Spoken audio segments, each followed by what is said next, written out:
الرجيم بسم الله الرحمن الرحيم ثم صدقناهم الوعد فأنجيناهم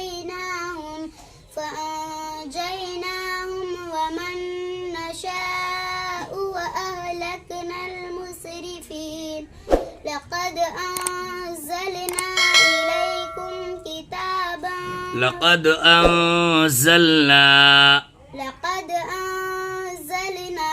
إليكم كتابا فيه ذكركم أفلا تعقلون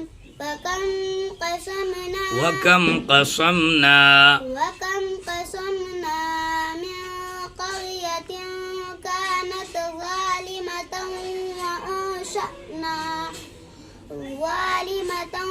وأنشأنا بعدها قوما آخرين فلما أحسوا بأسنا إذا هم منها يركضون لا تركضوا وارجعوا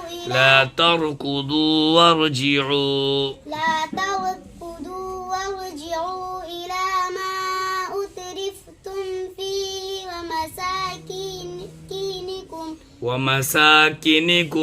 ومساكنكم لعلكم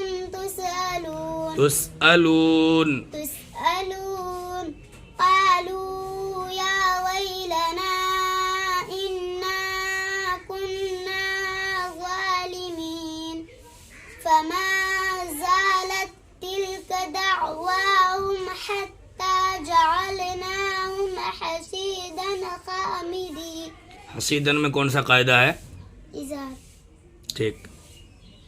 وما خلقنا السماء والأرض وما بينهما لاعبين لو أردنا أن نتخذ لهوا لاتخذناه من لدنا. لو أردنا में कौन सा मद है? मुनफसिल. ठीक.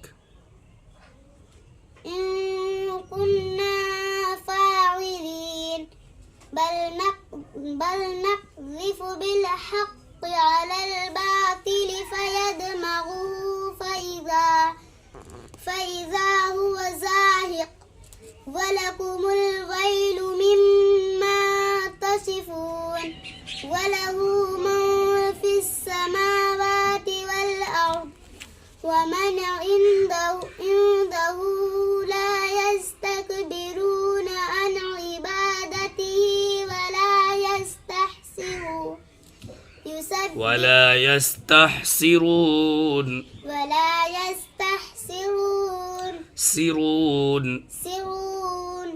يسبحون الليل والنهار ولا يفترون أم اتخذوا آلهة من الأرض هم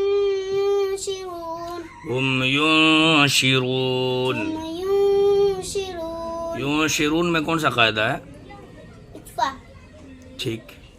لو كان فيهما آلهة إلا الله لفسدتا فسبحان الله رب العرش عما يصفون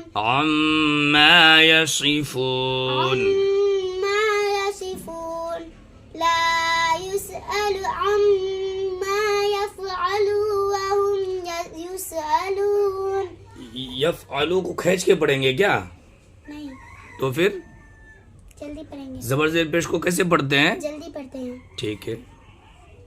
لا يسأل عما يفعل وهم يسألون أم اتخذوا من دونه آلهة قل هاتوا برهانكم هذا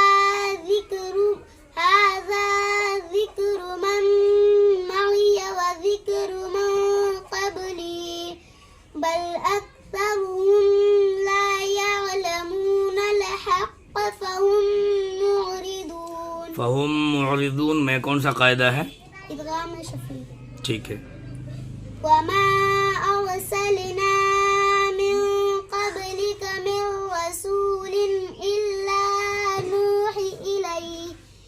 ही में कौन सा मद है?